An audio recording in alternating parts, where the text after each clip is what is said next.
Coucou Maëlle. Coucou Elmo. Et on a aussi Siméon. Il est où Siméon? Bonjour Siméon. Coucou à tous, on espère que vous allez bien. Donc on se retrouve pour une vidéo sur l'autisme et en particulier sur les troubles de l'alimentation, puisque Maëlle d'ici quelques semaines va commencer à... Je montre ce que tu regardes. Qu'est-ce que c'est? Cinnamon. Oui, Toast Crunch. Donc dans quelques semaines, Maëlle démarre un nouveau médecin, un nouveau spécialiste, donc ergothérapeute toujours, mais spécialisé dans l'alimentation, puisque donc Maëlle il est porteur d'autisme non verbal, et comme très souvent avec l'autisme, il y a des troubles d'alimentation plus ou moins sévères en fonction de l'enfant. Donc Maëlle, c'est quand même assez sévère son alimentation, et de plus, le peu d'aliments qu'il mangeait, il a rejeté toutes les protéines il y a quelques semaines, donc c'est pour ça qu'on a fait l'appel à quelqu'un pour nous aider. Dans ces vidéos, dans cette série de vidéos, donc alimentation, on va vous partager donc l'apprentissage de Maëlle, ses progrès sur l'alimentation, mais aussi les tips qu'on va nous donner. On va vous les partager pour que vous puissiez aussi les appliquer avec votre enfant et permettre aussi à votre enfant de s'améliorer sur l'alimentation. T'aimes bien cette pub, hein? Oui, hein? Alors, donc déjà pour commencer cette série de vidéos, qu'on vous explique un petit peu l'alimentation de base de Maëlle en ce moment. Donc Maëlle, c'est un bébé qui a été nourri au biberon et c'est un bébé qui buvait très bien ses biberons. Ensuite, la diversification alimentaire, comme tout autre enfant, s'est très très bien passée. Petit coquin, petit coquin. La diversification alimentaire, mais comment je vais faire? C'est censé être une vidéo sérieuse. Oh, dis donc, c'est censé être une vidéo sérieuse, ça. Hein? Donc, je disais, avec ce coquinou à côté aujourd'hui, donc Maëlle, donc diversification alimentaire très très bien. Et à partir de ses 3 ans, c'était un petit peu un entonnoir où il a commencé à manger de moins en moins de choses jusqu'à avoir une alimentation très très restreinte. Donc Maëlle, il faut savoir que c'est un enfant qui ne mange aucun aliment de couleur. Il rejette complètement la couleur dans son assiette. Et il a des aliments qui sont, vous verrez, il n'y a pas énormément de choses. Il n'a pas de fruits, pas de légumes. C'est vraiment très très strict son alimentation. Et il y a de cela quelques semaines, il a rejeté complètement les protéines. Donc Maëlle, il mange des pâtes. Donc il mange tout type de pâtes. Là-dessus, il n'est pas difficile. La forme, peu importe, ouf. Donc pâtes, il mange des frites. Donc les frites, il faut une certaine marque. Si vous lui changez la marque des frites, il ne mangera pas. Et avant d'arrêter les protéines, donc il mangeait des nuggets de poulet, pareil, une certaine marque. Et des bâtonnets de poisson pané, pareil, une certaine marque. À côté de ça, il mange des chips. Il mange des Kinder Maxi, mais il faut que ce soit les Maxi. Si vous achetez les mêmes un petit peu plus petits, il ne les mangera pas. Et il va manger des gâteaux petit déjeuner, donc ça psychologiquement c'est que pour son école. Donc s'il n'a pas école le matin, donc ça c'est son petit truc quand il part à l'école, c'est son petit paquet de gâteaux qu'il emmène dans son cartable. Donc ça il ne les mangera pas à un autre moment, c'est dans son rituel. Et je crois que c'est tout. Donc Kinder Maxi, les gâteaux petit-déj, les chips, pâtes, frites, nuggets de poulet et poisson pané. En boisson, il ne boit que de l'eau. Donc là-dessus, c'est déjà un très bon point. Donc déjà, vous expliquez qu'un enfant porteur d'autisme avec une alimentation stricte, ce n'est pas un enfant qui fait des comédies pour manger. Il faut bien que vous compreniez la différence entre un enfant qui ne veut pas manger un plat parce que ça ne lui donne pas envie, donc il fait des comédies, et un enfant qui a un handicap, qui refuse de manger certaines choses, pas parce qu'il fait des comédies, c'est juste parce qu'il a des troubles de l'oralité et qu'il ne souhaite pas être stimulé en fait au niveau de cette partie-là. Donc c'est très compliqué. Pour introduire de nouveaux aliments, il faut vraiment y aller tout doucement pour ne pas le brusquer, sinon il pourrait arrêter de manger complètement les aliments qu'il mange actuellement. Donc c'est pour ça qu'on a fait appel en fait à quelqu'un qui va commencer début septembre, en même temps que la rentrée des classes. Donc Maëlle, il mangeait toujours les nuggets d'une certaine marque, sauf qu'un jour il m'a rejeté les nuggets et dans la foulée, pratiquement en même temps, il a rejeté les poissons panés. Et donc on a goûté, les nuggets de poulet avaient changé de goût, donc le fournisseur a dû changer la composition. Et donc le médecin, donc l'ergothérapeute qui est spécialisé dans les troubles de l'alimentation, m'a expliqué que les enfants qui ont une alimentation très restreinte comme Maëlle, quand ils ont eu un leurre sur un produit, Des fois, ils peuvent rejeter toute l'alimentation, donc c'est pour ça qu'il a rejeté également les poissons panés. Il s'est dit, bah, attendez, vous m'avez menti, c'était le même packaging, je devais avoir tel goût. J'ai eu le même packaging que je connais avec un goût différent, donc je décide de rejeter tous ces aliments-là. On a eu de la chance qu'il a conservé les pâtes et les frites, mais forcément, comme il ne mangeait plus du tout de protéines, on s'est dit, là, il faut quand même qu'on fasse appel à quelqu'un parce qu'il grandit. Alors, il faut savoir que Maël, il grandit très bien, il grossit bien, il a une bonne structure. Il a un bon organisme, mais quand même, il ne mange pas de fruits et légumes. Son alimentation est quand même assez petite. Donc, on a quelqu'un qui va venir nous aider, qui est déjà venu à la maison pour le voir comment manger. Donc, on s'est rendu compte que Maël, en fait, il ne mastiquait pas beaucoup. Voilà, il n'a pas envie de mastiquer trop longtemps dans la bouche. Et donc, le petit coquinou, on a du travail à faire donc, avant qu'on la revoie pour la rentrée. Des petits conseils qu'elle nous a donnés et on va vous les partager. Alors, premier travail qu'on a eu à faire, donc ça, je vous ai déjà parlé de la communication. Vous pouvez retrouver sur la chaîne une vidéo communication et l'autisme, mais peut-être que je vous ferai aussi une vidéo sur le classeur PEX. Donc ça, c'est un classeur que Maël utilise maintenant depuis plusieurs mois, où à l'intérieur, il va avoir toutes les choses, donc il l'utilise à l'école et partout où il va. Et comme ça lui permet de faire des phrases quand il veut quelque chose. Donc il a l'étiquette « Je veux ». Ensuite, il va piocher dans le classeur quelque chose qu'il veut. Donc, par exemple, pour l'alimentation, je veux des pâtes. Donc, il va décoller. C'est quelque chose avec des scratchs. Il va coller sur la bande phrase. Et ensuite, il va décoller la bande phrase et il va nous faire la demande. Je veux les pâtes. Voilà, c'est pour en fait qu'il puisse faire la communication. Donc, déjà, on avait un travail à faire. C'est qu'en fait, ces enfants-là qui ont une alimentation assez stricte et qui ne veulent qu'une certaine marque, il faut les détacher des packaging puisque tout vient de là en fait. L'alimentation industrielle pour ces enfants-là, c'est une alimentation qui rassure puisque c'est une alimentation qui a toujours le même goût. Donc eux, c'est ce qu'ils recherchent, ne pas être stimulés, donc avoir toujours le même goût avec le produit qu'ils ont dans l'assiette. Donc ça, c'était les vignettes avant pour Maël. Donc vous voyez, il y avait en fait les packaging de tout ce qu'il mangeait, exactement.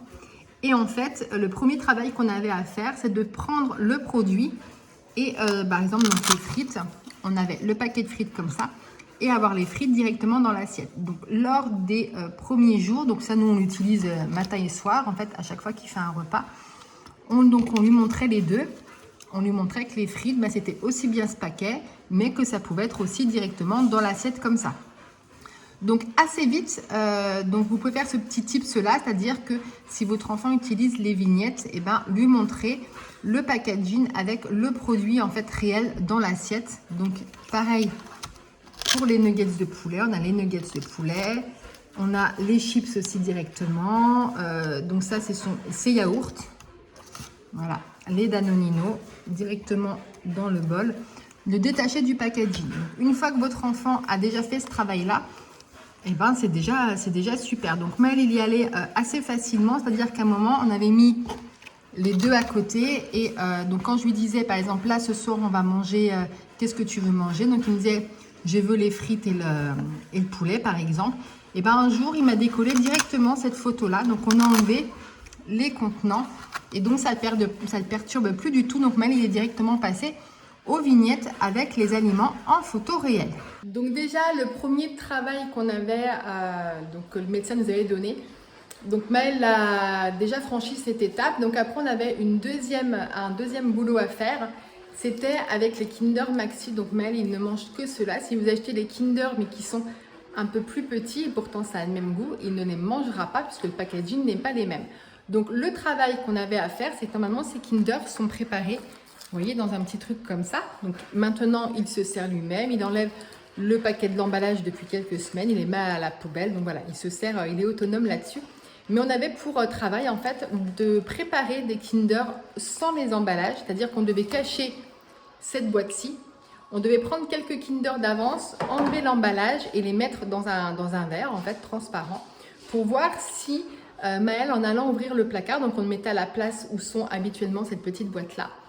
Et on voyait si Maël, en ouvrant le placard, en allant à la place où il y avait ces Kinder, est-ce que ça le dérangeait de manger des Kinder où il n'y avait plus l'emballage autour. Et en fait, non. Il s'est servi. Donc il a regardé au début en voulant dire c'est pas la même chose, mais il a pris et il a mangé. Ensuite, étape suivante, c'était de couper en petits morceaux le Kinder. Puisque le but, c'est de lui montrer que la grandeur du Kinder, c'est pas ça qui fait le goût. Donc, l'étape d'après, donc toujours les Kinder qui étaient sans le papier, dans le verre, mais cette fois-ci qui étaient coupés en deux. Et ensuite en plus petits morceaux. Alors, on s'est rendu compte que vraiment les tout petits carrés, il les prenait pas, il prenait quand même que les gros morceaux. Donc, pour l'instant, on est sur ce travail-là, c'est-à-dire qu'on lui prépare des Kinder d'avance, coupés, et le but, c'est qu'ils puissent manger quand ils sont coupés à un seul carré. Donc ça, c'est une petite technique aussi que vous pouvez faire si votre enfant comme Maël, a ce souci-là, c'est d'enlever l'emballage et ensuite de les couper en morceaux plus ou moins gros. Donc nous, l'objectif maintenant, c'est qu'ils puissent en fait se servir des petits morceaux coupés. Donc pour l'instant, on en a à ce point-là, mais on a déjà pas mal avancé. Je trouve qu'il a progressé en fait d'un seul coup. On est très fiers de lui. Pour finir avec ces devoirs qu'on avait durant ce mois d'août, avant de la revoir, donc début septembre, on devait aussi, concernant les yaourts, donc Maël, il mange les Danonino. On a de la chance qu'il arrive à manger ça. Ça lui fait quand même des petits goûts fruits, même si c'est pas réellement un fruit, mais ça lui fait quand même du frais. Donc il faut savoir que c'est la seule chose de frais que mange Maël. Donc pareil, quand il mange la première bouchée d'un yaourt, il fait toujours un peu une grimace comme s'il allait vomir.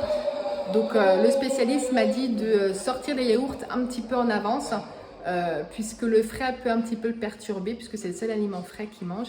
Effectivement, il fait moins la grimace. Donc notre travail, c'était de pouvoir en fait le dégager également des contenants du yaourt. Donc devant lui, donc les spécialistes m'avaient bien dit qu'il faut le faire devant l'enfant et pas en cachette. Il faut que l'enfant voit tout ce que vous faites. Hein. C'est pareil, hein, les Kinder, j'ai oublié de vous le dire, mais les Kinder, quand vous enlevez de l'emballage, il faut montrer à l'enfant que vous enlevez l'emballage des Kinder, vous les mettez dans un bol. Pareil, quand vous les découpez, vous ne faites rien en fait derrière votre enfant. Vous faites tout devant lui. Hein. Ça, j'ai oublié de vous le préciser dans les Kinder. Mais vraiment tout faire devant l'enfant. Les Kinder, regarde, j'enlève le papier, je pose dans les verres. Et pareil, regarde, maintenant j'enlève le papier, je le coupe en morceaux et je le pose à l'intérieur. Pour qu'ils voient bien que le produit de départ, c'est le produit qu'il a... à la fin, même avec un autre aspect, mais que c'est le même produit qu'il connaît au départ. Attention. Hein. Donc pour les yaourts, le travail qu'on avait, c'était qu'on devait le mettre dans un bol. Donc toujours le même contenant au départ, hein, pour pas qu'il soit trop perturbé. Donc on le fait devant lui, on prend ses yaourts, on lui dit regarde, et on verse dans un contenant, dans un bol, et voir si déjà l'enfant accepte de manger son yaourt ailleurs que dans le contenant en fait classique. Si l'enfant accepte de manger dans le bol, donc là vous le laissez quand même plusieurs jours, hein, le temps qu'il s'habitue. Ensuite c'est de changer de bol. Donc là, voir toujours à faire devant l'enfant, ben regarde, on va verser tes yaourts dans un nouveau bol. Voir si ça ne le perturbe pas de ce que les enfants porteurs d'autisme, c'est ça, c'est-à-dire que le moindre changement, et Maël il est comme ça, le moindre changement, ça perturbe l'enfant. Hein. Des changements que vous ne prêtez pas attention, eux, ça les perturbe. Donc ensuite, vous changez de bol. Vous voyez si ça ne perturbe pas comme ça. Et si ça ne perturbe pas, on passe à une ultime étape, c'est-à-dire qu'on va commencer à introduire une nouvelle marque dans la marque qu'il a l'habitude. Pour ce faire, donc, lorsque vous allez préparer, donc une fois que vous avez fait le yaourt dans les différents bols et que ça matche pour votre enfant, à un moment, vous allez acheter une marque qui ressemble à ça, donc une sous-marque ou une autre marque, qui ressemble en fait au yaourt que prend votre enfant, et vous allez lui montrer. Donc vous versez ces yaourts habituellement dans le bol, vous lui montrez, et là vous lui montrez bien que vous prenez un yaourt avec un contenant qu'il ne connaît pas, et là vous mettez l'équivalent d'un grain de riz, mais vraiment d'un grain de riz, c'est-à-dire que mélangé dans son yaourt, il va pas du tout le sentir l'enfant, mais c'est pour lui montrer que quand on met quelque chose d'extérieur, le goût est toujours le même. Donc vous mettez l'équivalent d'un grain de riz dans ses yaourts habituels, et vous lui donnez. Vous voyez, pendant quelques jours, vous faites ça comme ça. Vous voyez si ça ne perturbe pas. Et si ça passe, vous augmentez un peu la quantité de la nouvelle marque. C'est-à-dire que vous passez de 1 grain de riz, vous passez à 2 grains de riz. Mais vous lui montrez toujours. Vous lui mélangez, jusqu'à petit à petit à avoir moitié la marque qu'il connaît et moitié la nouvelle marque en fait qu'il découvre. Il faut vraiment y aller progressivement. Le spécialiste m'a dit en fait que le souci avec les enfants qui ont une alimentation très restreinte comme elle, c'est si on y va trop vite, on va brusquer l'enfant et il risque carrément de s'arrêter de s'alimenter avec les aliments qu'il connaît. C'est ce qui s'est passé déjà avec donc le poulet et le poisson. Donc vraiment voilà, c'est les petits conseils. Moi j'ai trouvé ça bien sympa. C'est quelque chose qu'on n'avait pas forcément, c'est pas notre job, on a tellement de choses déjà à penser avec nos enfants porteurs d'handicap. C'est vrai que nous, des fois, on pense pas à certaines choses. Ben voilà, donc j'ai trouvé que c'était des très très bons conseils. Et voilà, donc c'est pour ça qu'on vous les partage ici. Donc nous, on en est ici pour ses progrès en alimentation. Donc ça, c'est notre travail jusqu'à la rentrée. À la rentrée, donc Maëlle commence son apprentissage. Donc dès qu'on a des nouveaux conseils, des nouveaux tips, on vous les partagera dans cette série autisme et alimentation, en espérant vraiment sincèrement que ça puisse vous donner des astuces, des clés pour chez vous, pour rendre... c'est Maëlle que vous entendez, hein, un petit peu en foufou, en espérant que ça puisse vous donner des astuces et vous rendre un peu la vie plus facile là-dessus. On sait que la vie est quand même pas évidente sur plein d'autres points. Et donc si on peut alléger certaines choses, surtout l'alimentation, parce que c'est vrai que voir nos enfants manger toujours la même chose et pas des choses des fois très très équilibrées, c'est pas facile, hein, mais bon, déjà nous avec le papa, on se dit déjà qu'il mange. Donc il a très bon appétit, il boit bien, donc là-dessus on se dit déjà qu'on est chanceux, il a une bonne santé. Mais bon, on va essayer de progresser quand même là-dessus, qu'en grandissant, qu'il puisse étoffer un peu son panel d'alimentation. Écoutez, voilà, je pense que je n'ai rien oublié sur cette première vidéo de cette série autisme et alimentation. On espère en tout cas que ça vous aidera sincèrement. N'oubliez pas de vous abonner à la chaîne WooBoys_off si vous voulez nous suivre sur les vidéos autisme. Vous découvrez également plein de playlists autisme. Vous avez les langages Makaton, si vous voulez voir un petit peu ce que ça donne. Vous avez l'autisme et la communication. Voilà, donc il y a plein de petites vidéos, parce que ça nous tient à cœur aussi sur cette chaîne YouTube de partager des choses sur l'autisme, puisque c'est notre quotidien. Donc on sait que vous êtes beaucoup à nous suivre par rapport à ça. On vous en remercie. Et ben voilà, et puis on se retrouve très bientôt. Ciao. Au revoir. Au revoir Maëlle. Au revoir, mais...